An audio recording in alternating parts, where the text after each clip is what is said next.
they got to perform here now, and it's not a good sign in Sandhawk. I mean, yeah, you know, Sandhawk is Sandhawk. I think that's how you got to look at it. But we're about to go into Erangel, and I mean, just seeing these kind of struggles early on, it hurts. Speaking of struggles, just seeing my boy there having to limp back to his chair. He's got some crutches behind him as well, playing with like an ankle injury, it looks like. I mean, hey, I would rather have an ankle injury than like a wrist injury right now when you're trying to play in the most competitive event of the year. But major pride, man, more like major pain, to be honest. We had to use that one, Hot Jukes. It was perfect. I didn't steal it. I borrowed it as they're continuing to put the paint on the lobby. And I mean, okay, it's Sandhawk.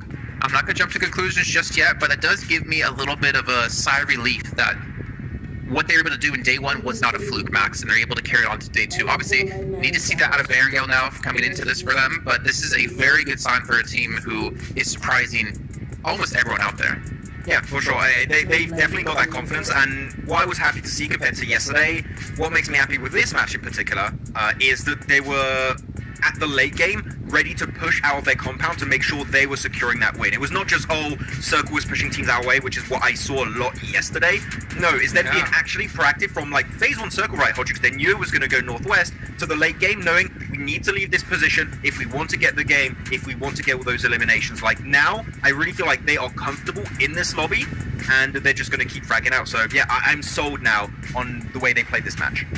Dude, absolutely. I mean, that rotation was gorgeous. I mean, they recognized, like, hey, of course, we got to get to this island sooner than later. They had like 2 or 3 teams ahead of them. I think Marine Sejon was one of in front of them, and they just drove right past them, got on that bridge, and was able to make it. And once they secured that compound, yeah, they did get zone blessed towards there, but to even get to that compound, right, is so crazy. So, I mean, bigs ups for them, and for them to finish out the way they did. I mean, these guys are looking too good here, Jason. I kind of want to maybe turn our attention towards our teams to focus, because we're going to just a couple times, we'll do the start of the show for you guys to kind of get an idea of who we're looking at throughout the day. And then we'll do it one more time here where we talk about the teams we're looking for Erangel, and of course later on before we get into Miramar, we'll do it another time. So going into this one, I feel like BTR Inco for me is already 2 teams I have to put in there. Obviously, I kind of did that at the start of the day as well, considering I want to see if they continue to hot drop maybe across other battlegrounds. But when we get to Erangel, if you're a team that's still hot dropping today, like I feel like you don't deserve to make it to the grand finals. Like I know you discussed it before, Hot Jukes, I believe yesterday, but it's like you can't be doing that at this level of play. You cannot be going into the match already handicapped, even if you win the fight. It's not worth it. It's not worth it. I mean, because your goal is top 3, right? That's at the end of the day, that's what you got to go for. At a hot drop, yeah, the odds of you fight with all 4 players up is ridiculously low, right? And even if you do win that fight with all 4 players up, it puts you so far behind in Erangel, you know? And so you just get punished for it. So at the end of the day, a lot of these big cities, they're so big, you can split loot them, right? You can just go ahead and be like, hey, you guys take that side of the map, you know, I'll take this side of Pachiki, don't even worry about. That's what you gotta do, but Inco's stubborn, dude. I mean, 7 talk to themselves. These guys don't care. They're like, we're dropping here, and if we see you, we're taking you out. We're gonna try. Look, I'm gonna ask you a question right now, Jason Hodgix. Like, you can jump in if you want. Which global tournament, even local tournaments, have we seen a team that constantly hot drops, like on the big maps, not just Sanhok, but I'm talking Erangel, I'm talking Miramar, that actually won that tournament? Only one. Only one. Which one? It was Team Reject. It was Team Reject in PMGO. PMGO, Brazil. They beat Alpha 7 out and won the championship. That was the only tournament where we saw a team hot drop in Erangel. I believe it was over by Rozhawk. Was it right? Once though? And it was a lot on the early part of the tournament. Okay. It was surprisingly so. Yeah, but then they got away from it. You know what I'm saying? Exactly. So that's the point. Yeah, they got away from it. But I mean, just a team to even do it and win is crazy. And I do believe that was a one-off scenario, guys. You know I what I'm like saying? Max how you were like, thank you, Hot Jukes, for just proving my point. It's like, and then they stopped and they won. Wait a minute, like kind of makes sense. Yeah. Wow, you would have thought. Well, beyond the hot dropping, one thing when it comes to Erangel that we always have to talk about is Vampire. And looking back to yesterday, Vampire's performance in Erangel was a massive boon for them in the leaderboard, but similar for Alpha 7 when it came to Miramar here. So Max, I wanted you to quickly maybe talk about Vampire here and their kind of success when it comes to the most played map in the pool. Yeah, the best map in the pool also. I think that when we're looking at their success, some people, I've seen some comments, I see you guys in the chat, what you're saying, be careful, saying, oh, but they dropped from because they got a quarry circle, that's because they won. No, they are that good at rotating, okay? I'm telling you, they can have circle go like towards Stolber area, go on Military Island, and they are going to be able to perform. They will make that rotate. They will suffocate teams outside of the circle, which is like their specialty at this point, it feels like, and they will do well. So, no, wait for a bad circle for them to get a good point on board, but sure, when you get a good circle, Jason, it does create a little bit of an advantage for you, but that was not the only reason they won, because they are willing to make these aggressive rotations to just carve space in the circle to make sure they can confirm those wins. We saw it against Quarry twice, and I'm sure they're willing to do it again. Well, hey, I'm happy to see Vampire proving they can play at not just an invitational here, as they've had a pretty damn good year, to be honest. But as we're about to approach our first Erangel 3 of the day, the question becomes, can they stop the pain that Major Pride is put out here? Well, we're going to find out as we jump into Erangel for the first time with John Allen and Blake. Major points right now, top of the tables by head and shoulders. They are definitely into the lead. Good to see one of these top. Playing first Erangel today from over by Novo up towards Georgia Polway. I know, dude. It's an interesting play here down from that south side up towards the northwest. And again, these teams have been catching themselves down towards the southwest side of the map quite a few times. Major Pride, yeah, my brain's telling me no, but the leaderboards, they're telling me yes right now. And I don't really know what to think about it, honestly. I mean, fair play to them. They are absolutely owning the lobby. So hopefully it can continue. I really hope it does. Again, it's a weird map on San Hope because, as Max said on the desk, you know, they instantly make that rotate towards the northwest side, and it was filled with plenty of good decisions. The circle still blesses them though. I want to see a good Major Pride game where the circle is not on their side.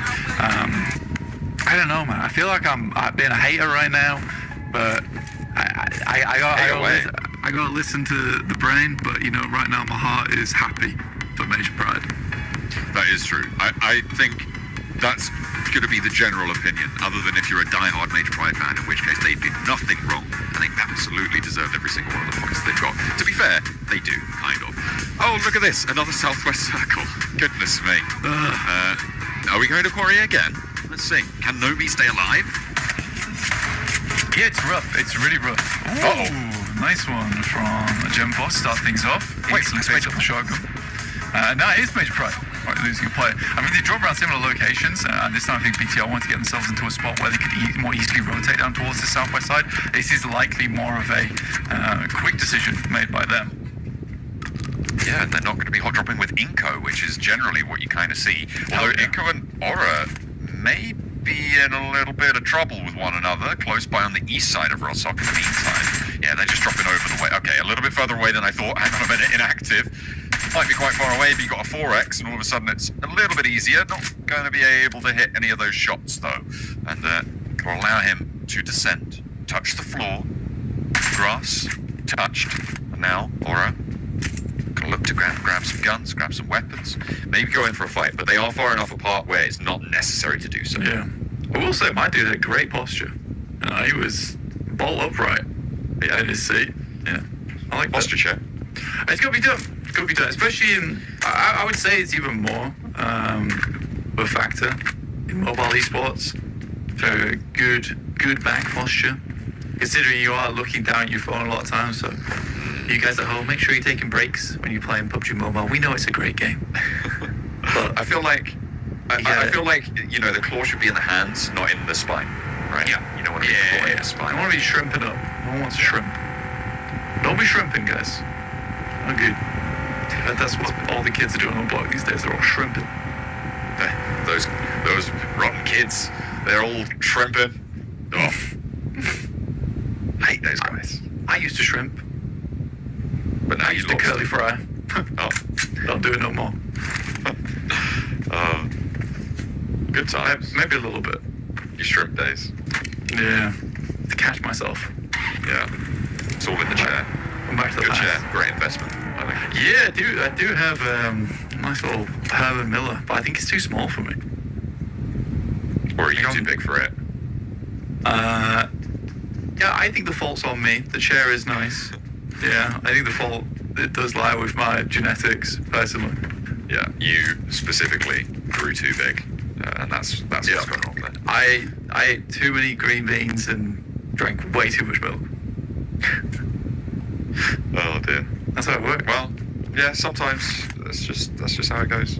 Alpha 7, they were not drinking their milk last match. They got cut out by DRX. Oh, Mafioso carving his name into the wall there with a knife throw. Hits it back though. Yeah, I think for Alpha 7, it wasn't necessarily a bad rotate from them. I think they were quite far over on that eastern side, and because there was a huge amount of teams that actually headed for the southeast side of the map, it was a difficult push for them, realistically. So I don't mind too much that they went out early in that game. I think there's definitely potential to get some better nades over towards that bridge area. But again, it was so late in the circle when they decided to rotate in that there wasn't too much opportunity to get too much done. Sabre immediately out of the vehicle. A good trade, really good trade. I think you've got to stand your ground in those moments, honestly. Sabre hops out, gets away. Elementrix trying to go back on in. The DP doesn't actually take shots. They're more concerned with staying alive as 3. They don't want to overexpose. They don't know where the rest of MSJ are, although they are far up in the north. The regroup hasn't come through for them just yet. It's a dangerous game to go for the spray downs when you don't know where that backup can come from. You can immediately get taken down, and then all of a sudden it's just Becca left for Major Pride, because they are only 3 players after that early pick from BTR. We're still 84 points, man. Incredible point scoring so far. Very much ahead of everyone else. 25 points ahead of second. I wouldn't be too unhappy, actually, if this was just our confirmed top 3 at this point in time, with Team Spirit, Major Prize, as well as Alpha 7 going through on that direct invite. I do think if you're a Team Spirit fan, you have to be worried of them dropping out that top 3, because they do not fare well in survival stages. Mafioso getting taken down, rotate downwards. It's the second time Sabre's popped off this game. It certainly is. Team Spirit, they managed to take a fight. Kitsune finds Coops, gets the flush, but effect is not. So is Kitsune. The smoke was just about there, so it may be difficult to confirm that flush. However, it looks like Team Spirit are just getting pulled apart here in the valley. Is everybody seemingly going all the way over to Primorsk? I mean, the circle isn't that far southwest, but everybody wants to group up around the northwest side of Quarry. They want to get ahead of that, and that is forcing teams together in a way that feels a little bit unnatural for a stage 1 circle.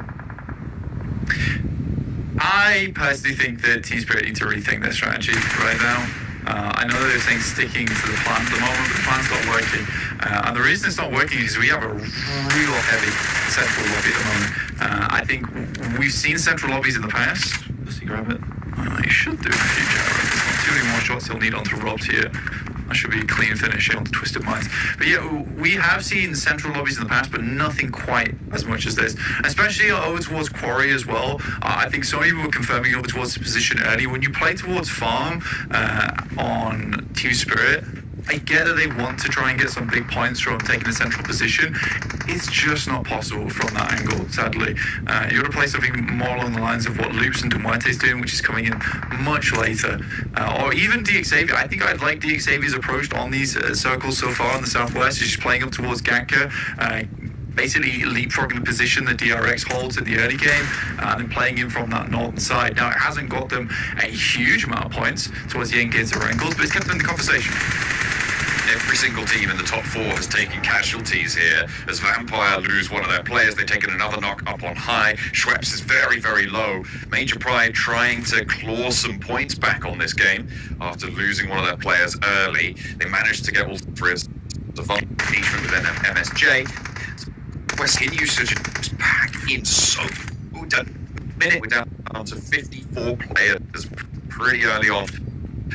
Dramatic the next circle to dictate the pace. I would love a shift up, George, but it's not going to happen. The teams were right to move down to this southwest side this time around, as the circle does give them what they asked for. You know, West Coast is a big feature. I think if I was Mirror State John, probably moving further down towards and take the central compound that sits on the coast, likely going to be your best bet going forward in this game.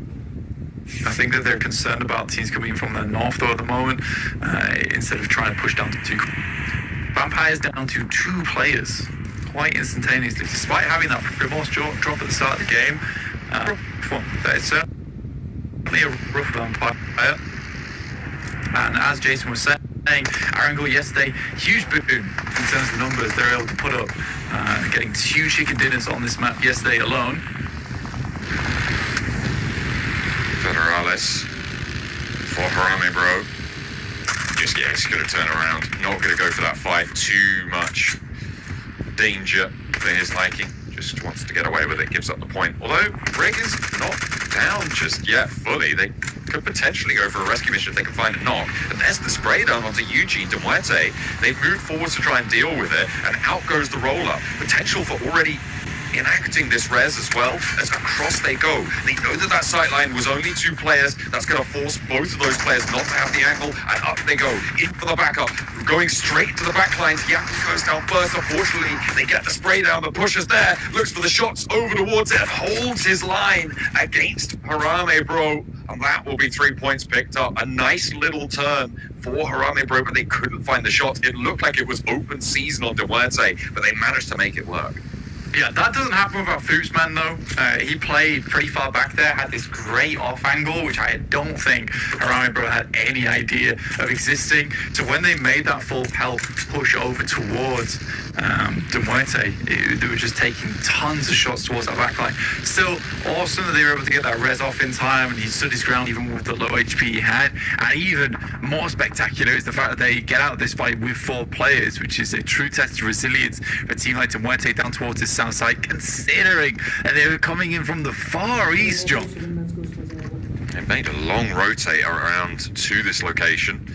As have a lot of other teams. I mean, Vampire bore the brunt of it. I mean, it's kind of the same idea as what happened to Team Spirit back in Sandhawk, right? It's just a lot of teams moving into your immediate rotational paths, and you just lose so much because of it. Fortunately, it's not a river crossing. It's not as exposed as Vampire, which means that they're able to hide away with 2, but it's that same sort of punishment. As they try and leave Primos, they just get scooped out, and there's 2 of their players now left standing, and they're surrounded by Major Pride, by De Muerte, and RSG across the road.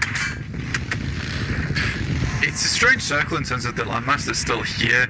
You have a lot of open space up towards that eastern side, but you have the fielded area that kind of cuts through. You can see here with the circle heading up towards that north. You've got the fielded area that cuts through on that western side. You've got this plateau on towards the north, and then you've got the swamps down towards the south. So a lot of really odd area to play, a lot of flat ground. So rotates towards this end game, and getting a little bit more difficult with a lot of the sight lines that are provided to a lot of our squads, and with that dead area that really is quite tough to play. Mirren St. John going for an aggressive push out towards the east here. Spray down, Federalis, last player to hold and takes down Team Spirit. Major Pride hot on their tail. We'll go for a little bit more aggression as well. Becca in danger, gets pulled out. The reload can come through for Federalis. And now Evo station up for the fight with the nades cooking. There's shots from a third party as well. The angle's cutting across and Federalis has the nade. It looks good, but it just goes a little bit long. Doesn't take the damage from it. Steps out and the shotgun lands. That's Major Pride down and out. Our top 2 teams swept aside, but who can take their place?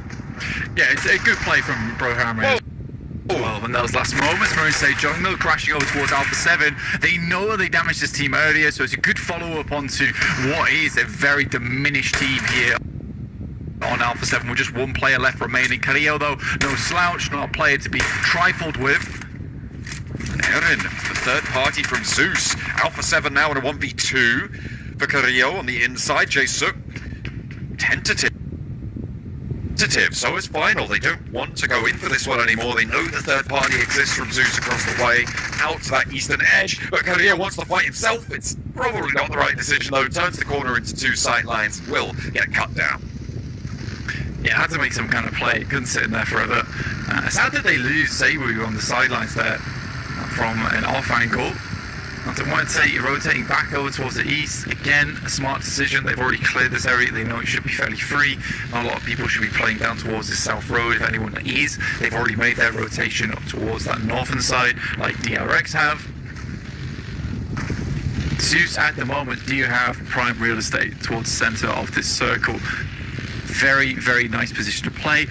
It is a spot that you can lose quite quickly though, but this is not going to be likely a position that's challenged out until much later in the game, but smokes will be essential so that team's likely going to slow things down a lot, understanding the lay of the land. And if that compound that Zeus currently controls stays within that circle, they will need to hold on to a lot of utility and try not to take too many fights early.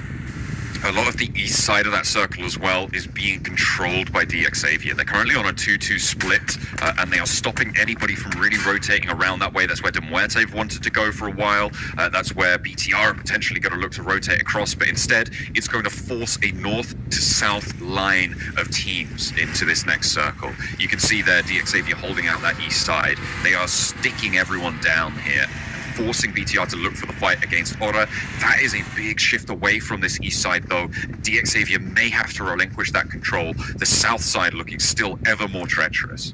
Yeah, for DXavier, there's likely a crash in their future. I mean, they could play over towards that road side potentially.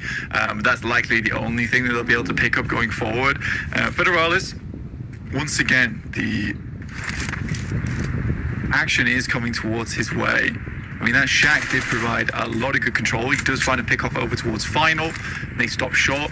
He has done unbelievable work at holding down this position as a solo for Bro Harame. I mean, 3 limbs off the back of that, and I mean, fighting off versus Major Pride, the moves in that way, as did Team Spirit. He wasn't able to grab as many eliminations that I think he would quite have liked, but still, it has been a phenomenal game from him on that side to stay alive this long.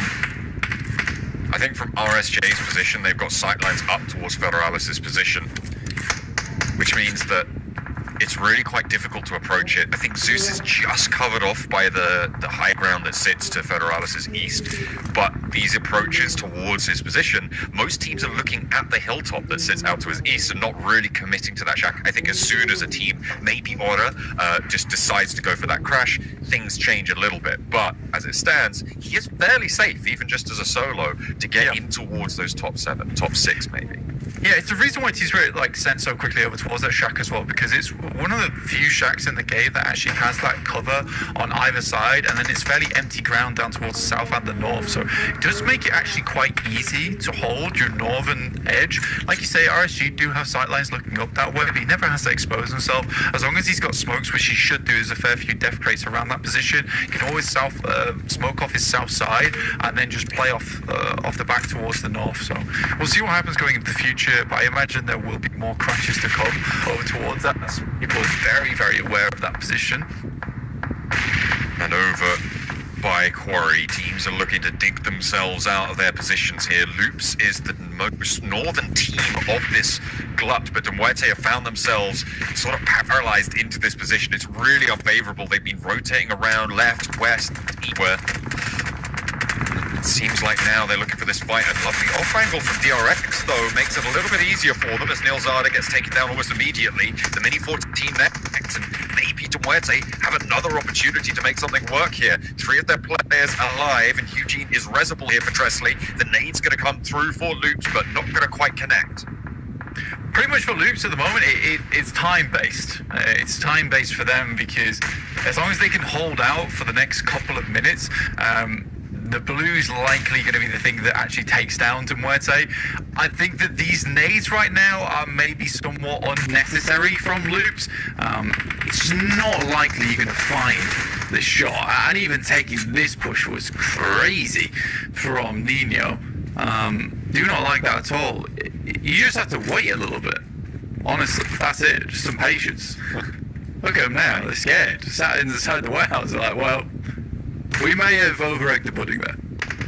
That is an unfortunate turn for Loops. But Demuerte, I mean, they're showing some real class in this match, I think. Their rotations, I mean, maybe sure they were stymied out over on that east side. That's maybe the one fault I'd give them right now. But they are being dynamic with these rotations, and they are finding those opportunities, navigating them well. So hopefully they can transition away from this south side. BTR, though, on the north, they have pushed in ahead of DXavier, actually, cutting in in front of them in the queue. Not too polite, but BTR will take the points if they can get them. Satar goes down, however, and DXavier will not go out without a fight. Yeah, DXavier currently pushed up against the blue. That is the main assistance right now that BTR has. Unfortunately, they are downhill. Wednesday Jong finds an Avete. That is along the way, and will find the flush as well, which is big. In the meantime, it's Luz versus Demuerte. It's a 4v2. It's a tough fight. In he goes, not going to quite find the connection there. BTR having a real tough time. I think DXavier may have just swept that fight over on the northeast side. Indeed, down go BTR. It's a really nice approach for DXavier. That blue zone not being a factor. Dresley on the off angle as we hop back over to this fight between De Muerte and Loops on the south side. Thoopsman steps in, gets one. The shutdown is there, and Loops are just being taken down one by one. The death march of De Muerte. Able to do a lot of damage, and it will be the end of Loops. That it will, and there'll be no symbiosis in this location with our Venom little event going on in game. Check out the movie as well. I've heard it's meant to be very good. You love to see it, literally. Inko on the southeast side. Push past Jae-suk. Last player for MSJ. This mid game not as successful as they have had in the past. But not much more than that. Losing players to that Zeus off angle. The nades go through. Inko still struggling against a solo who is very exposed from this western edge. I'm surprised that Hyunbin and DRX have not taken shots out this way. They may not have sightlines just down towards him, but in come DXavier, they're sailing straight for Hyunbin's position. For DRX, their duo may be under pressure now, and immediately they're just going to get rolled on in. Yeah, DRX getting torn to bits there. DXavier making quite a bold push, actually. With DRX going out, they will take control of that spot. Very central position as well. And this is an interesting spot to finish things up with that high ground that kind of slopes up throughout the center of this circle. I think DXavier have a great chance in this game, and it's one thing that DXavier has always been very good at is controlling large amount of spaces, open spaces at that. Their compound play is good, but I would say their open land play is even better. Zeus still taking shots though, is traded back and forth. Maniac moved forwards, he is isolated from the rest of Zeus. Jae-suk solo, going up against Inko. Let's see if he can get the job done here as he's up to the wall of the shack, has a little bit of cover to play around. Both of these players not quite stepping out fast enough, but out he goes and just about able to get the second shot to connect. Wancho stays alive for Inko, and they will play on this 3 on the southeast side. Yeah, that's fairly sad, and some of the nerfs going through with the shotguns overall tags him in the ribcage, and because it's not a full-on registered hit, won't get the insta-gip on that. That's sad. I mean, Jae-suk definitely has impressed me as one of the best fraggers on side for Mirin Sejong. Is this this is a full reset for DXavier, luckily. And the circle does go down their way. Really strong little dip here, and they have actually pushed up ahead of Alpha 7 into the top 3 now, Blank, and looking at Team Spirit with hunger in their eyes. Look at that, they are very, very close and primed to overtake them. Aaron again, good shots. I mean, Zeus is not a bad team, and I think they've been finding their footing with inside this lobby. They came from PMSL EMEA as a relative unknown, right? And did put to shape quite a few veteran squads in terms of the skill and the performance that they were able to provide in those finals. But it's a whole different beast to tackle coming over towards an international tournament, and I think they need to get used to the fact that there really isn't any feeder teams to go off the back of, and it's not always going to be just positioning based. If they have that position, they can fight other teams. I think the lucky thing, and I always say this, and if you've listened to mine and John's commentary for a long time, you'll know that I always say that mechanical skill is much harder to teach than tactical.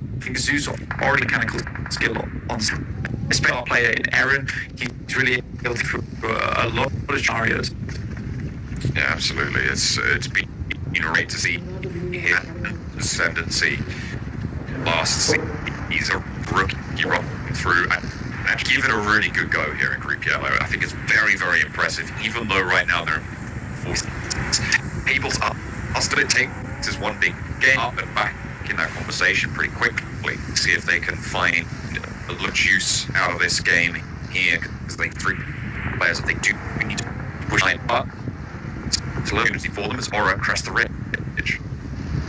The main thing, by the way, it's 4 match days, right? It's not, it was only 3 though. A little spread, some mistakes in those first couple, bring it back around, but you average those. So today is very important. It's not in terms of trying to get towards the top side of the lobby, but a middling position would be fantastic for them. Absolutely. Alright, bro, are finally fully eliminated. Federales can go no further. They did get spotted there. A little bit of damage done though to Aura as they now are on 3 players. Which is unfortunate, losing Malik. On that side angle, so 3v3 Zeus versus Aura on that north side. Xavier still on 4 players alive and into the top 7 now. The placement points will start to rack up as we climb up these tables. No fear, trying to get that information, feed it back on over to his team. Xavier, the major roadblock for these north side teams. Yeah, pretty much there was that instance where they went over towards that ditch, and that was the most dangerous portion of the game. Xavier, there was just Zeus, the only one to see them on that angle, and they could take that full-on brawl, kind of 1v1. But now so many more angles have been opened up around the map. It's not as easy for Zeus to take these shots without those sightlines being seen. Vampires have been going on with 2 for quite a while, John, and they've been doing, honestly, quite good work with it. They've taken down, if they can flush him out, and the circle does not head down towards that southwest side, unfortunately for them. But this is still a good position to play off the back of. Zeus have just made a really bold play. They tried to rotate ahead of Aura based on the knock that they were able to achieve, but they've lost their forward scout. Darkin is down. You can see Xavier very much in nade range here. This is a very difficult fight for Zeus to be able to control, with Aura on that flank, able to get this res off as well. Sure, they're ahead, but they've lost that outpost, and it's going to make it so hard for the backline of Zeus, and Xavier can just continue to put nades down. It depends how much they have left. I think that they weren't able to get through too many fights in terms of the death crates. Vampire's main goal right now is to take down God, because it's getting tough dealing with these angles on the side, as well as trying to deal with a player who is within the midst. So they're going to go for a 2v1 push, fully stimming up beforehand. Steps in for the stunner. God turns the corner, doesn't connect with the shotgun, and looks for another chance, but his ankle's just a little bit too exposed there. Tony K sweeps the leg. Vampire do manage to get the first stage of their task done. Now, can they transition with 2? Inko, sightlines over towards Muerte. Not so much over towards Vampires at the moment. Pusher last left alive, but really, where's he go at this point in time, right? There's not many opportunities for him to make a step up here. Even for Vampires, I mean, heading over towards that northern side to try and break their way in. There is open season. Also these squads. Good shots from Inko, though. Inactive finding Lamborghini. A really important pickup as well. Paragin is down. Xavier, they're on 2 players now, and they are splitting their focus. Aaron stepping wide, but back into a nade, goes down. It's up to Rita now for Xavier, but there is an opportunity. 2 players for Xavier. Aaron is down, and the blue zone is pushing, but I think behind that tree, he may have some cover. Inko is such a major factor in this position, as Levi's picks up another player, and it's Zeus going to start to crumble here. Xavier trying to stand the test, but Inko may have just been able to find the opening they were looking for. A spray down across the way, Aura are suffering as well, and Inko have command here. Yeah, Inko's been playing a slow game on this southeast stage. They've done a good job of it. Honestly, they've had a lot of positions to take command of and keep under control. Vitali picking himself a refresh on level 3s as well, which is nade sent across, Paragin down again. It's tough now. You're really wondering when they're going to make a full commit over towards this position. I think they're still really worried about some of these off angles. Levi's nose is a player behind. Again, it has just been slow here from Inko. I mean, they have had good control, but when is that push going to come through? And they keep exposing themselves to this angle. And now it's just Vitali. The nade's going to go over, but there's no players left behind that tree. They've already been picked up by No Fear.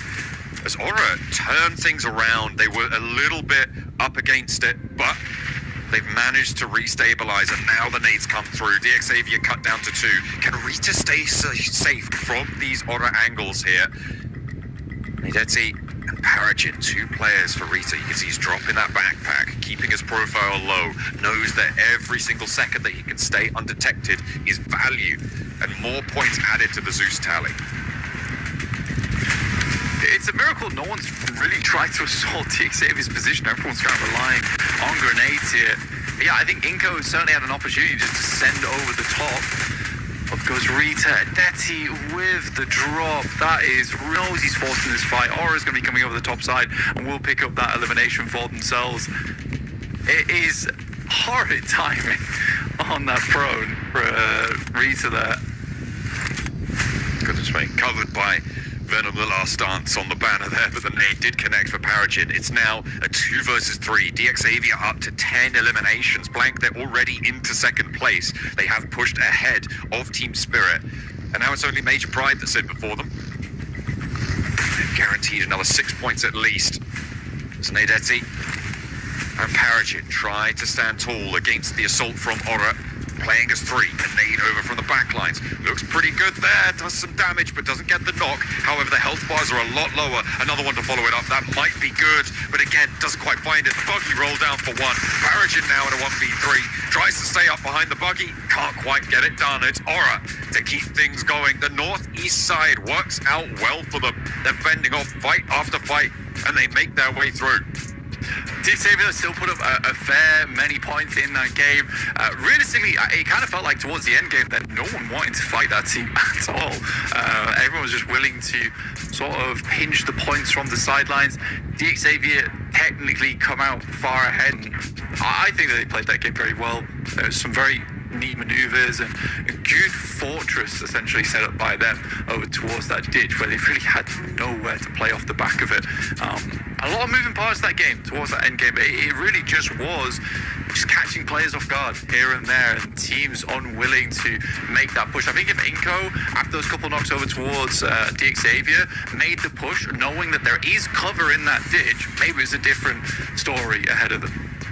DXavier couldn't quite hold their nerve. Zeus not allowed to get the value from the position that perhaps they deserved, and it will be a victory coming through from Aura as we head back over to the desk. I almost forgot we had a team from Nepal playing in this group, to be honest, with how kind of passive Aura have been throughout these 2 days so far. But hey, the passiveness pays off here as they get themselves a chicken dinner and a desperately needed, considering they were in 14th place. They were considered to be out of the group and having to go back home if we ended things off before this match. But this is a big win, honestly, they needed. I think just for the mentality state of the team as well, it kind of gets some nerves shaken out of Modjux. Oh, yes, indeed. Yeah, I mean, you can see those nerves were definitely out because I think I saw them throw about like 30 smokes just to move up. Like, yeah, 30 smokes just to move up like 5 feet. That was pretty crazy, you know? But hey, it worked. And it's a game like this that could definitely kind of boost your confidence for sure. For our non-North American or American viewers, 5 feet is more like 2 meters. Oh, that's right. Yeah, somewhere around there. I was like, what? How far? I was like, how long? I don't know. But yeah, ton of It's miles. But their rotation, of course, they drop in Yasnaya Polyana. They got all of the loot over there, so that explains why they had like so many down smokes to begin with, is because they looted all of Yasnaya on their own. They don't have to fight with A1 like they did back in CSA, so they're enjoying that right now, free looting time. And very slow rotates, and a lot of the teams, because of how the circle kept shifting to the western side towards the late game, were fighting each other. It just allowed them to play very passive on the edge and wait for that opportunity to send it at the end for that win. So it's not like a big elimination game, it's just a passive game. Sometimes you've got circle that comes your way and you can use that to your advantage, leverage that circle to get the win. Though, I do have to say, Hotrix, taking the conversation over to another team, Inco, I think this could have been Inco's game, man. I don't know how you feel about it. It could have been an Inco win. Yeah, it could have been. I'm surprised they didn't make that push later on in the game, right? They had opportunity, but they just held back. And I think that's what is like literally holding Inco back in general is indecision. You know, like that lack of just immediate execution. Because if you look at a team like Alpha 7 and some of these other squads, I mean, even Major Pride, they look to be like whenever the decision's obvious, they all move instantaneously. And Inco, I just don't think they've really got that yet. Yeah. I think just like Blank was talking at the end of that game, once they got the initial knocks onto DXavier, I thought, oh, that's like the prime time to send it in that position. Yeah, just go. As you said, indecision, right, Hotchix, and then they didn't go for it. But I hope they can look back on this game in particular, be like, we should have been more aggressive, and that's going to be the the big kind of a click they needed to try and start performing there. So yeah, Inco definitely some good moves, but just a little bit of a fumble at the end when they could have maybe got the game. I mean, what about DXavier though, right? They didn't have necessarily the easiest path to get into where they eventually finished off was, because they had to fight Bigatron, then they crashed onto DRX, completely overwhelming them and setting themselves up nicely for some points. And considering the top three teams were already out by that point, it was a great catch-up game for them to kind of take away from that lead, potentially push themselves into top 3, which is, again, if you guys aren't familiar, top 3 from the group stage here goes directly to the grand finals. Yes, sir, indeed. I mean, yeah, CG David hold that little ridge line so beautifully, a nadeable position, right? But they were still able to just hold on and get some straight up eliminations. That nade from right there on the Inko was just perfectly placed. Look at that, 16 points for them. But of course, you gotta give them flowers. 7 points? We'll take that all day long. Yeah, no, really good match here from Horror. I'm so surprised, actually, Jason, we saw Xavier get to that central position against DRX without losing a single player. Yeah. I think you brought it up at one point in that game. That is just absolutely wild. And even before that, it's not just they went for that rotation and were passive until that point. They won a fight versus BTR that I can talk a little bit about that BTR fight. It was a little bit odd that BTR went into the dip on the road against Xavier that were right behind them, and you had Zeus to the west of them. They were kind of creating a really bad situation for themselves, but Xavier see the bad spot, take the fight, win it, don't lose a single player, have even more cars to pull off that rotation and just send it, and got a little bit lucky on the circle that ended up going their way, and we're definitely happy that Inco were not willing to fully push them, but yeah, a risky push that ended up being super worthwhile for them, so good for Xavier on this match. We've got to talk about loops, though. Towards Corey, they had a fight up against Muerte, and I believe another team eventually came in to finish everything off. Getting 0 eliminations from that position felt like a horrible result for them, considering I feel like they had the zone position, they had the positional advantage completely against them, and yet they couldn't hit the shots when it mattered. Yeah, I mean, look at the leaderboards here. Of course, Major Price still going to be up there. But looking at that Quarry fight, you bring it up, Jason.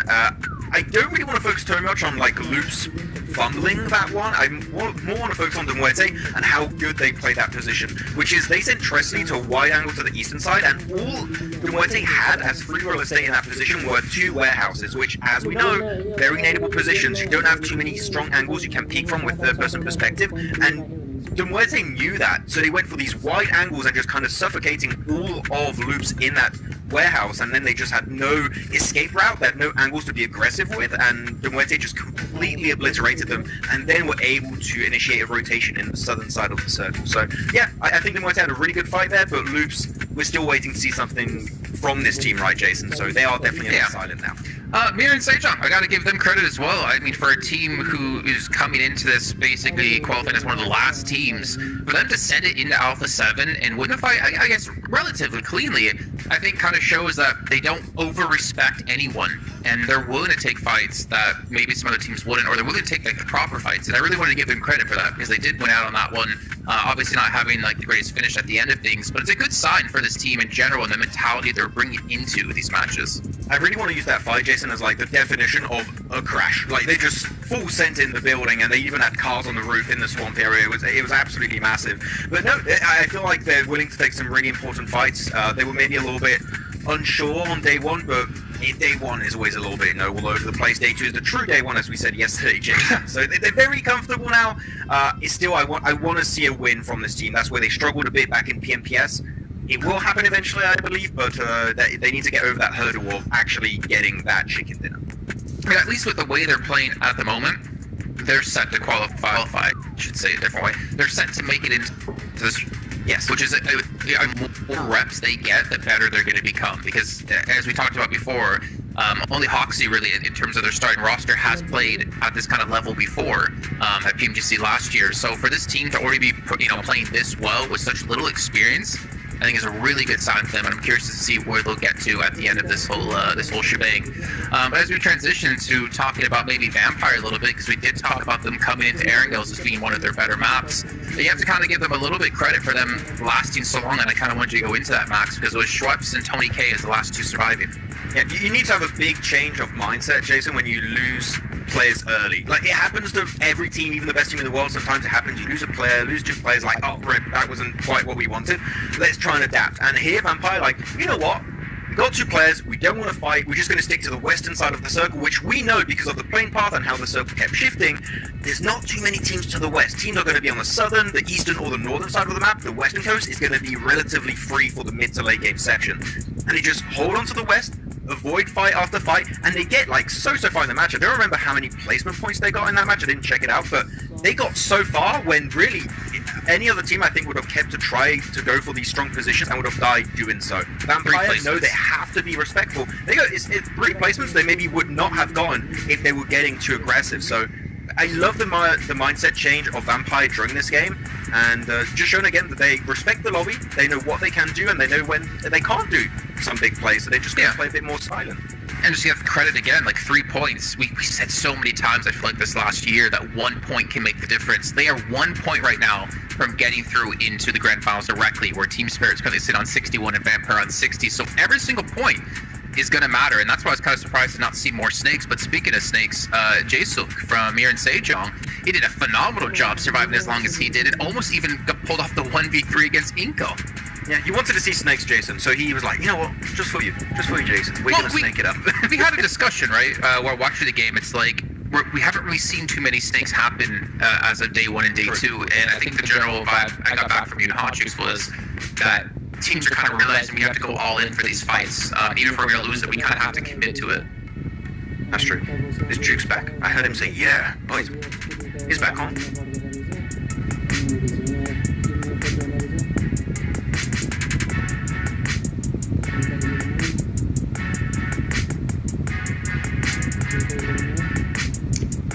Okay, so just you and me, Max, what Hotjuice was saying was he really loves Max and I. He feels like we've been doing a fantastic job here.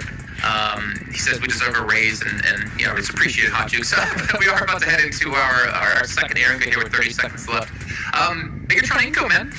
I mean, well, even ignoring Bigatron Inko, can we stop getting zones towards Corey? Like, there's other parts of aerials to be played out, guys. Like, come on, RNG, give us a different zone. But I would say Bigatron Inko are going to be, well, I guess Inko more so, going to be hard-headed yet again, and we might see a clash happen. I actually did not hate what was happening here, because they've been a lot more respectful. You're seeing Rozok being taken by BTR, and Garden of Rozok to the east of Rozok and like aerial school apartment being taken over by Inko. That is fine. If you want to have the same kind of drop area, but you just don't clash, that is completely okay. So like, for me, 2 thumbs up, Jake. You can't see on camera. 2 thumbs up, Jason. For what's happening between Inko and BTR, so yeah, like 1 for both teams. Yeah, no, I got you.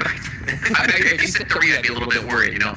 But obviously, as we are about to head into the air and go, I mean, Alpha 7, they're kind of waiting for their moment to strike, as they did go down to Mir and Sejong before. But obviously, Miramar's their big playground yesterday, where they had their massive comeback. But all in all, you know, with day 1 kind of already being 2 matches in, we've seen Horror already be able to step up, where they've been extremely quiet. I still want to be kind of critical of them, even though they did win the last match, because of the passive style they've been playing is not going to work. The sweeping edge is not going to work out well for them. But hey, they got the win nonetheless. Maybe they get some weight off of their shoulders, and we're about to head into that second Aaron Gill, our third of the day, with John Allen and Blake. That is right. We are back once again as we go into match number 9 of our 24-match set for Group Yellow. This time the plane path from the northwest side going over Georgia Pole down towards the military base. Blank, we just cannot get away from the southwest side of this map. Yeah, it's becoming a bit of a problem now for a lot of our teams. I think they've played a smaller map than Sandhawk at this point in time. Literally just around Gecko and Quarry. So hopefully we get something a little bit different. The players may be getting quite practiced at this part of the game, honestly. And it's nice to see DXAV get so far into that last game, you know, after we talked about how we quite like their northern approach, this one where they leapfrog DRX's positioning Gecko and play down from that north side. I think it gives them a lot of options, because they are always in the best of positions to pick up a south spot in Quarry. But we'll wait for this first circle to hit on our screens and see exactly where our teams are going. Alpha 7, though, not having a very good day at all. Not showing up where we'd expect them to. I mean, you can still see the gun skill is there, but some of their rotates just aren't quite working out. I mean, fair enough, they are probably one of the furthest away from that southwest side, playing up in North Georgia, and have to rotate through a lot of the teams to get there. I will throw in the caveat that, of course, it's only been 2 matches, right, so far today, and it's kind of what we saw at the start yesterday, and they've ended up in the top 3. Same for Team Spirit.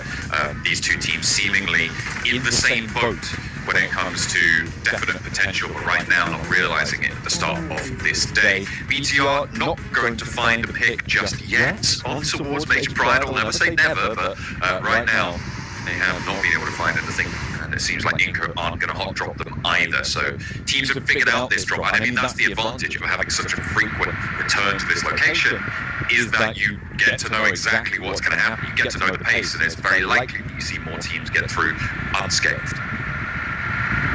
Yeah, absolutely. I think that with some of these teams tightening up those rotations, tightening up those positions on the map where they assume players might be coming through, yeah, it's getting more and more difficult as time goes on. But we don't go down towards the southwest side, John. We head up towards the north here, with Off7 maybe having a better run of it in North Georgia to start things off. They get a ton of loot on board, Creo even split looting over towards that north side. There is a knockout flush coming through from Vampires over towards Zeus right now. So Schwepp's pretty happy to pick up that one. Close encounter, I would say, with how low he's got. Yeah, he's still going to be able to wrap a couple of the bandies around the quarry position. Ooh, I thought quarry was just in the circle, but no, we're not going to go back to quarry this time around. Maxman celebrating over on the analyst desk about that one, but we're just about cutting it out this time. We're going up to the northwest side instead. With a lot of teams here, it's going to be interesting because we haven't seen a lot of these northern rotates over towards Severny, which is going to be the difference maker, I would say, for a lot of our squads in terms of showing off some of their skills when it comes to those rotates, because they just haven't seen how a lot of our other teams perform. Marin St. John finding an initial pickoff over towards Major Pride, and again, it's Evo stage to go down first. Tough luck for Major Pride with these last couple of games on Arangel. I think both times it has been Marin St. John to deal that first blow. I mean, they lost one of their players, one of the Major Pride players, to BTR last match, and it's just been a real tough time for them. Unfortunate. But for DX Xavier, it's been pretty nice. They're on 69 points, and they are looking to keep going further. They're currently dropping in Pachinki, and look to transition away. There's not too many players near this start of their rotation, so they can get the speed to be able to figure out where they want to go next. The rotations around Everest in general can be quite tricky. If you transition up towards ruins or one of the compounds and foothills of Everest, maybe even the top of Everest itself, which could be prime real estate, it is a big opportunity to leverage that into the rest of the game. However, the top of Everest generally quite contested. Yeah, and always is. Major Pride, they're going to try and pick a box compound. A little bit more awkward when you're playing as just three because you can't hold on to all four of the buildings, which just means there's a crash point available for them. That was our replay. It was definitely a close encounter indeed, down towards that side of the map. I think Darkin actually just dropping over towards the north side of Quarry. And it's an interesting pickup there for Schweppes as well, because usually that is a full-on drop over towards the west side and Primors, so likely a little bit of a change there from Schweppes. He's feeling himself. He was confident from yesterday, getting, I think it was 6 elims in one match, and he was the only guy getting the elims on the team of Vampires. So he saw the parachute and decided, you know, I'm just going to take this fight as a solo. Yeah, for now, stays alive. So Vampires already off to a better start than their last game, and even then, they were able to do pretty successfully into our top three now. And it is still very, very hotly contested for these top spots, right? You've got DX Xavier on 69. Major Pride currently the only team that I don't want to say safe, but is very unlikely to drop out in the next 2 to 3 matches of this top three. However, you can see that with a big game, anyone down to maybe even 8th place, right, can find that jump up. So it is a really, really tight table still as we go through to our halfway mark on day 2. Yeah, it's been frustrating for some of our teams towards that top side, like Vampires, Team Spirit, Alpha 7, purely because of their not so great matches at the start of the day with these first two. It has allowed a lot of our teams to kind of catch up a little bit over towards the middle side of the table, where it is just that one game away, like you say. They had that buffer there before, and if they'd been able to get even just like 5 points per game in those last couple, it might be a different story. So, kind of tough.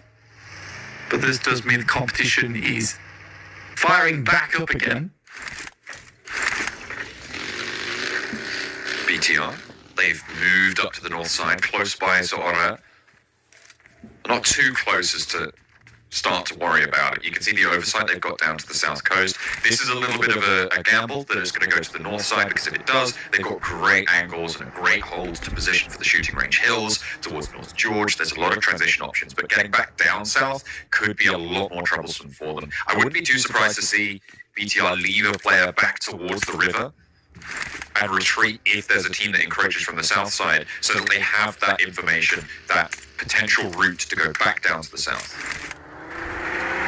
Yeah, there's a chance they do that. I don't think this is a horrible spot to play if you are BTR and where they started in the game. On this northern side, I mean, you have the rotate down towards Box Compound. You can even cross back over the Rostock Bridge. There is potential to move. It's just a question of how hot it gets, because even Sunken is potentially a place that they could go in the future.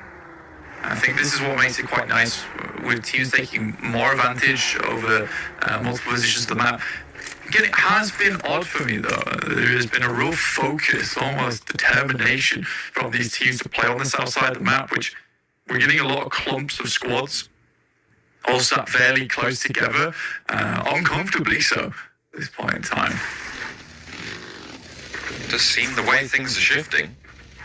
Persian, he's got so much loose out around him, but he doesn't need any. He's happy. He's already decked out.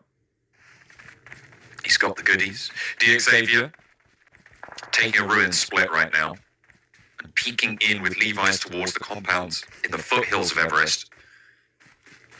Currently, the top of Everest, I mean, it's a lot less contested than I thought it might be, but Team Spirit potentially looking to change that. Looks like they are headed that direction. Yeah, certainly. I mean, with this circle towards the northwest side, it does make life very difficult as you move out towards the ocean, getting a lot of war involved here. I think a lot more teams would want to confirm over towards that northern side of the map, which means there's going to be a lot of these eastern rotates, these wide rotates. I personally think that we're going to see a lot of teams getting caught up, tangled with one another in these coming moments. It's not going to be easy. It's really not going to be easy, because we just cut out a whole lot of landmass in stage 2. I think that it's probably not unwise for a team like Aura, maybe even BTR, to head all the way out to the Zaki side of this circle, try and get out of it. But we've seen a lot of times where the whole lobby has kind of read that same approach, but it's forced out a full shift for everybody to go out to that side, as Dorian does lose his life to our RSG's roll-up on the south side. They still have to go for the cross. This crossing, though, is really where a lot of metal is going to be tested, Blank. We're going to see who's going to melt. Yeah, because this game is hammering away. These swords will not be forged easily, and some will break in stage 2.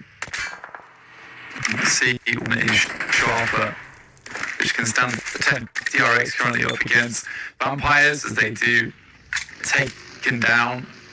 Just 2 players now on their position. Luke's taking a wide rotate on that northern side of the map past Severny. I think you're BTR as well as Aura. You're more than likely just going to hold these positions, though. I think you want to be in a strong spot. As opposed to pushing out towards Zaki, you can hold these positions. You can actually keep people fairly away from these spots as well, because there's going to be a lot of angles coming down from that south side who want to take shots towards these teams. Team Spirit, though, rotating in very close to Harami, bro. Swinging around on a wide back rotate away from that Everest position. Now coming into the back of the queue on the east side. Loops moving up along north coast, potentially one of the more secure teams now in this location. I like what DRX are doing. They're forcing teams to go into that east side. They know that Alpha 7 is holding on the east side of North George. They sent someone to scout out over the bridge. MSJ might hold them out. It might be very difficult for them to get that next rotate, but I think they're going to trim down the lobby by virtue of just being this blockade in the way of that West George bridge. Vampires forced to go into the water instead. And they might actually be able to get the full swim across here, because not many teams breaking out full west side. If you're in St. John, you're more than likely going to just be picking up the apartments, right, and just playing a safe game from this position. I think a lot of teams would assume that Alpha 7 is not going to take a wide split over towards North George. They're rather going to hold over towards that eastern edge, which actually has options towards the in-game. That's difficulty for Marin St. John right now, is the options are a little bit limited when it comes to rotating out. I mean, the best thing they could probably do is leapfrog through this urban environment over towards where Alpha 7 is playing and just not team up, but essentially play off the back of one another to get a higher placement in this game. Luke's made a smart choice. I think it's reasonable. You take this northern compound, just the Isazaki is a strong spot to play that has good sight lines over the field on the south side. But with this shift on the circle, it is likely going to have to be a push over down towards North George or to one of the shacks that sit on the north side of this forested area in shooting range. I mean, you could potentially transition up towards the bunker on the southeast of where Loops sit right now. Currently, Aura occupy the divot that sits on the southwest of that hill, but the hill itself actually fairly uncontested. I think Loops are going to head over there now. BTR and Zeus currently in the saddle that sits. You can see just on the minimap there, Loops encroaching on the northwest side, Zeus on the east side of it, and BTR trying to stay alive in between the two high grounds there. But that east side is so much more dangerous. Muerte are there, Team Spirit are there, Inco as well, a little bit further south, could all cause problems for Zeus. It is a really tough stage 3. I mean, going down from the southwest side in Quarry up to here, I don't think it's really got that much easier for a lot of our squads. There is that ridge side that you can play over towards the eastern edge of North George, which currently DXAV is currently holding in. Great sight lines from that position, but you do have to hold towards the north and the south, can get a little bit tricky. Zeus, though, making a mad dash as there too, towards something playable at least, alongside RSG. I mean, they lose one on the rotation, but maybe give themselves a little bit more leg room in the match as a whole. There's still 16 teams remaining, and we are still in stage 3. Only 13 and a half minutes have elapsed so far, but this circle forcing everyone to go for dangerous crossings, crunching everyone together, again, just cutting down our numbers prematurely, potentially here, but a lot of teams have found a little bit of sanctuary and use the RSG. They can't really go for this fight. They know if they do, Alpha 7 just wipe them down immediately. Team Spirit needs to go for a crash. The Xavier will bear the brunt of it. 2 players on the inside. Paragin immediately going in for that off angle, for that. And there's the nade downstairs. Effect goes down first. Levi's hops out. They know they've got the high ground. Lamborghini, Paragin. But Lamborghini goes down to Duarte on that further north side. And Team Spirit, they're in. But Effect gets the next to get knocked. A tough spot. I mean, DXAV responded insanely quickly. Adetti is in. They have to jump off the res here. In assistance from the stairway. Kitsune just confirming the flush, and Adetti goes down as well. So they've managed to fully crash in here, but Matic still needs to Muerte are pushing in, shifting out to this eastern side as well. There's a bot for teams looking to move in, that they have to be thinking that they are in a lot of danger right now. The nades come through. Muerte keep Foopsman right around the wing, but Paragin has to turn tail. Slink away. The last player for DXAV. Team Spirit want their second place spot back. I think the real question right now for Muerte is how long can they stand to be out here. Foopsman does send off because he needs to go assist the rest of the team with BTRs coming in from that northern side.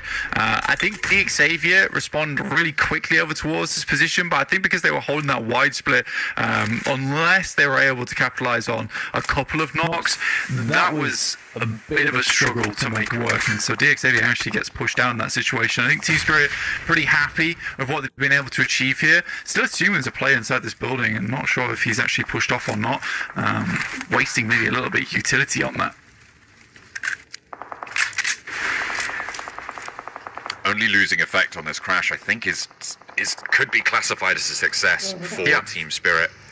Loops and BTR, meanwhile, on the northern side, Loops have been slowly moving their way in. BTR a little bit tangled up there in the buggies, and Loops don't want any part of it. They're confused about the knots that BTR are tying themselves in. They actually try and dip back through, but will be turned away. A little Vol Nino takes him low, and Aura down the hill now, going to be turned on. They've been in this compound for a while. It is going to be loops crashing down. You're not going to try and third party. Want to transition further into this circle.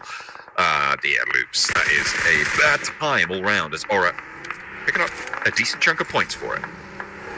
Yeah, and this is the difference between BTR as well as Aura here, is that they both selected positions that they could actually have more options down towards the south side of the map, and Loops was left with not the greatest of position, but one that will work for the time being. But if it moved far down south like this, they were always going to find themselves in a really difficult position. Now, BTR coming up against Muerte, and Team Spirit have already had some impact in towards this fight. It's a question of whether they want to third party this or not, and they do desperately need some elimination points to maintain their position towards the top side of the lobby. Tell you what, Muerte have been switched on so far today. I've been enjoying watching their gameplay, but it may just draw short here in this match. Lepar, though, the last to stand for BTR, the roll-up not going to plan. Team Spirit maybe now look to flex out, but BTR are fully down. Team Spirit, can they have an impact? Because Foopsman is down, and they may look to transition, take control of this hillside. In the meantime, on the north edge, Oro have tried to move down south, and Mirin Sejong has started to put the thumb screws on as the knocks come on through. 2 players down. They've lost Seiwu, but there's still 3 players active. It's not bad. It's not bad from them at all. There's a shot from Matic over towards Foopsman. So if they needed some impact on that fight, there was already a knock that went through, and they desperately don't want to be fending off the position. They get rid of the Muerte. They've got a whole bunch of space to play on this eastern side. A lot of space indeed. As Major Pride, they're still on North George, but trying to find the last player of Loops, evading their sight lines for now and actually dropping a nade, dropping some damage. 2 players for Major Pride still alive. The circle goes slap bang on top of Paragin, the last player for DX Xavier, and there's no one near him. He's taking shots. He's taking shots out to try and third party the fight over on the east side. As Muerte go down to Team Spirit, MSJ conclude the fight with Aura. The north side is tidying itself up a little bit, so now Paragin's going to start to have to worry. The hillside on the southeast flank right now, though, I think is going to be a pivotal location. Inco currently control it, but Team Spirit could transition down there as well. Yeah, it always is a nice spot to play in. I think with it being slightly far down towards that south side, it's going to have a little bit less impact. Realistically, looking at teams just tying up their loose ends over towards the edges of this circle where they can still confirm fights with one another. I want to clear out these buildings. Loops do have one last player still in. He's wanting to send over towards Major Pride and hopefully strike an alliance. Major Pride still haven't been able to find him. Loops getting cheeky, hiding on these angles. Becca. And the nade there, and Alpha 7 continue to march in.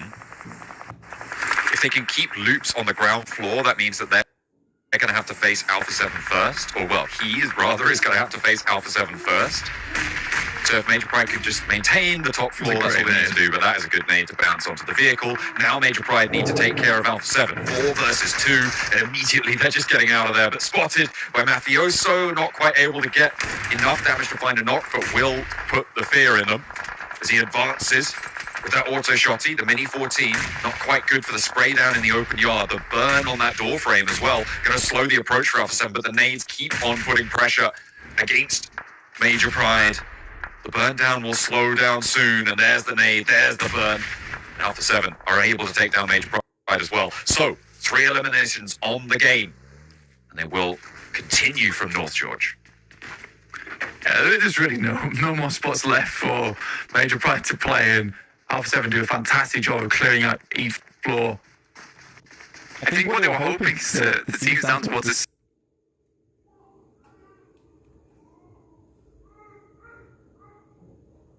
south side would maybe have more impact over towards that northern edge, but in the meantime, RSG has been very much one fight. As Alpha 7 now think about what their next plan is. Wow.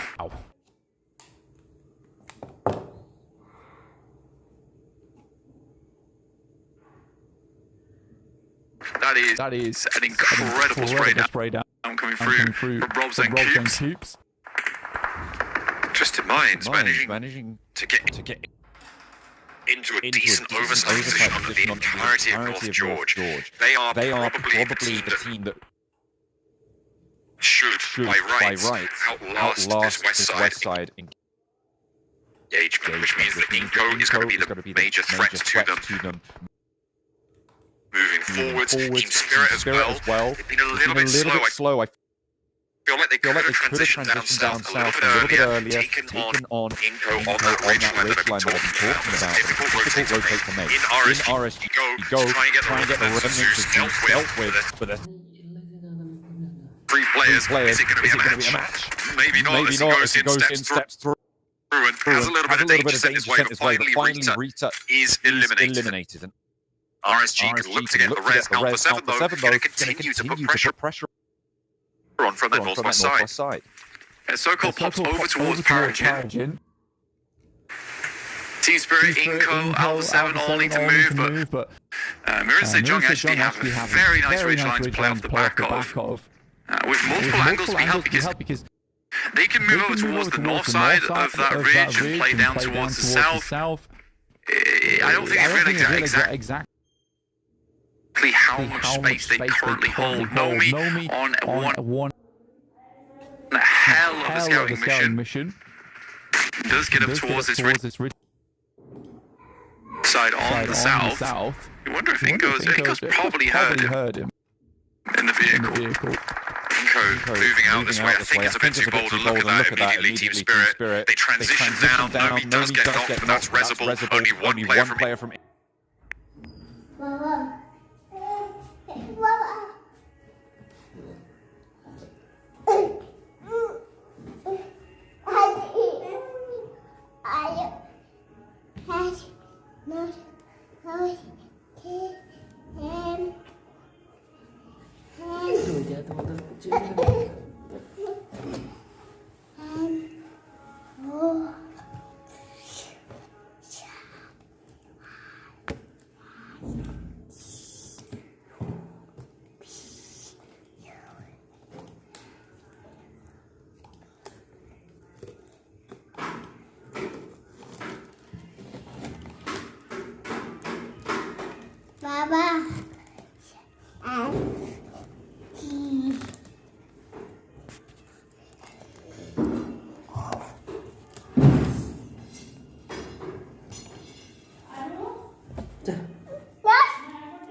One player from Inco in position to try and get them a little bit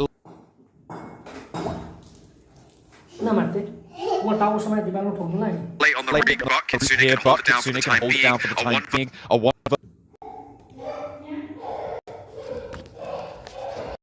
That's in his wheelhouse. Now Matic is here for the backup. Needs to be careful on a split.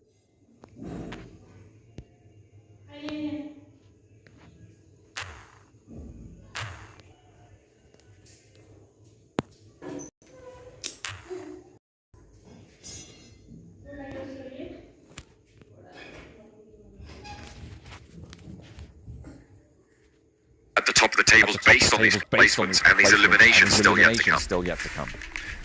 Yeah, for Team Spirit, I don't know. It feels like maybe a fourth place here for them because they are on the far side of the circle. Alpha 7 can move back up towards their anchor point with Mafioso. And play the slow side of the circle and just kind of wait Team Spirit out.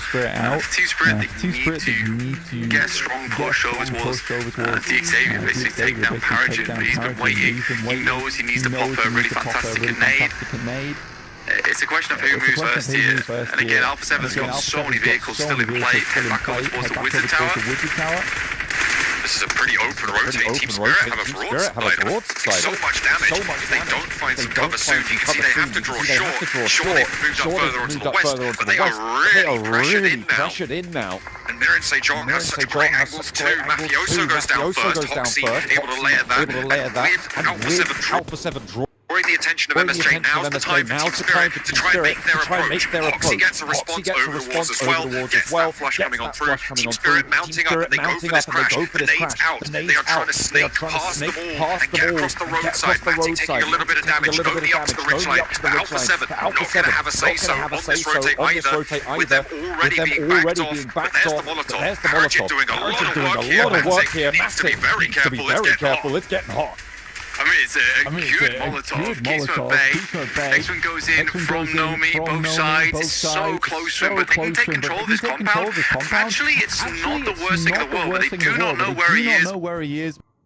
Molotovs go up towards the front side of the building. Alpha 7 do a fantastic job to stay in line, but they need to get rid of this plane. I don't think they realise it's just the one on the back side. Hoxie might have some influence here, though. Should be able to see him on the back side of this building soon if he steps up. To an extent, they don't really need to fully commit to this push play. They have a little bit of the circle.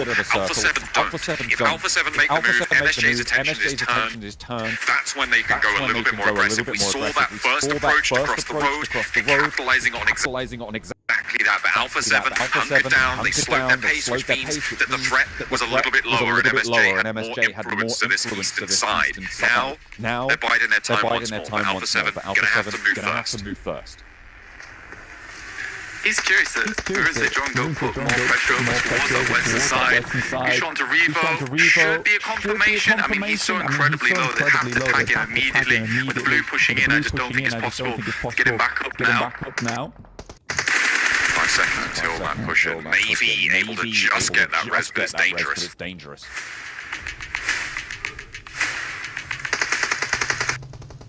Maroon Sejong, they have played this game out very well. Good understanding of